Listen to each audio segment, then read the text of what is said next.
And you're rolling. So Exodus chapter 3, please. This is about the burning bush.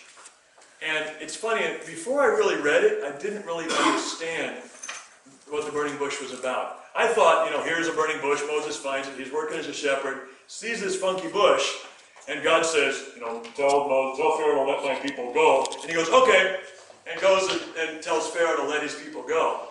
And that's not what happened.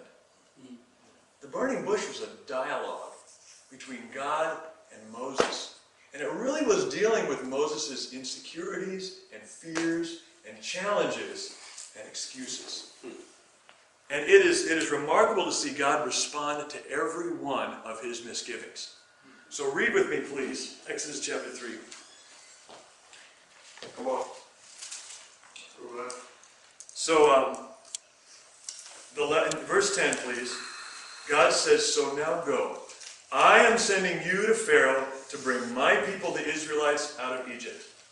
But Moses said to God, who am I that I should go to Pharaoh and bring the Israelites out of Egypt? Anybody relate to that? It's been a really, really interesting few years for us. I mean, we started a house church with Eddie and Christina as our partners, and it has been an amazing ride seeing God work in this ministry. So Eddie and I had conviction that we wanted to be excellent at what we were doing as God is calling us to preach. So we're signed up to the MTP class. We want to be excellent at what we're doing. This church deserves nothing less than great preachers. Yeah. But we're doing it. I mean, every other week we're out there sharing God's word. We alternate. Eddie and I generally alternate. So every couple of weeks I'm preaching something and trying to figure out what to do.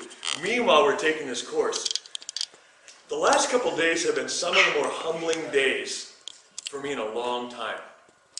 I get the email from Ed saying, well, just pick a sermon and follow the homiletical or the exegetical principles, expository preaching. I'm like, okay. So I've got probably more than 50 sermons on file, ready to go. So I start paging through the sermons I've got, saying, okay, where's one that fits this well? Not that one. How about this one? I didn't really follow expository preaching guidelines on that one either. How about this one? No. In fact, I had to look pretty hard to find some sermon where it wasn't just me trying to overlay what I thought should be said onto the text. It's very humbling. And then hearing more of the talk yesterday, just realizing how for the last few years I've been doing things the way that Glenn thought was best, with little training, little knowledge.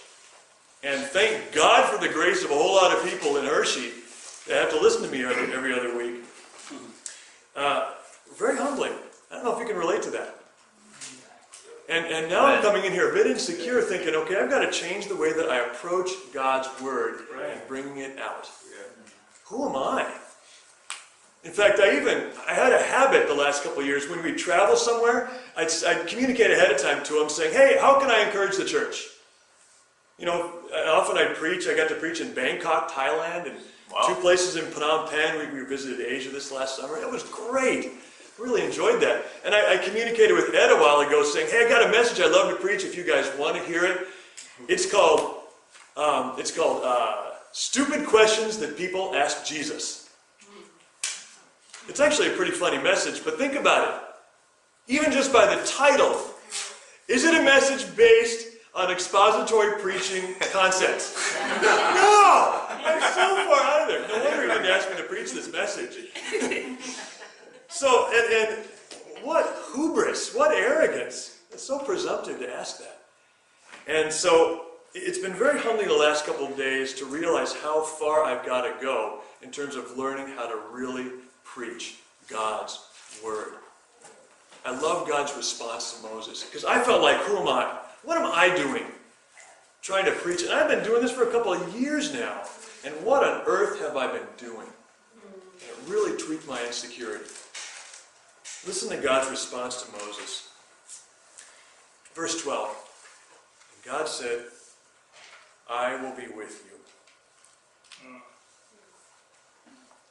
God has still called me and Eddie to lead this church. Even though we messed up, even though we were shallow in our understanding of His Word and how to bring it across, He still called us to preach. And it doesn't remove that need. Okay, great job. All right.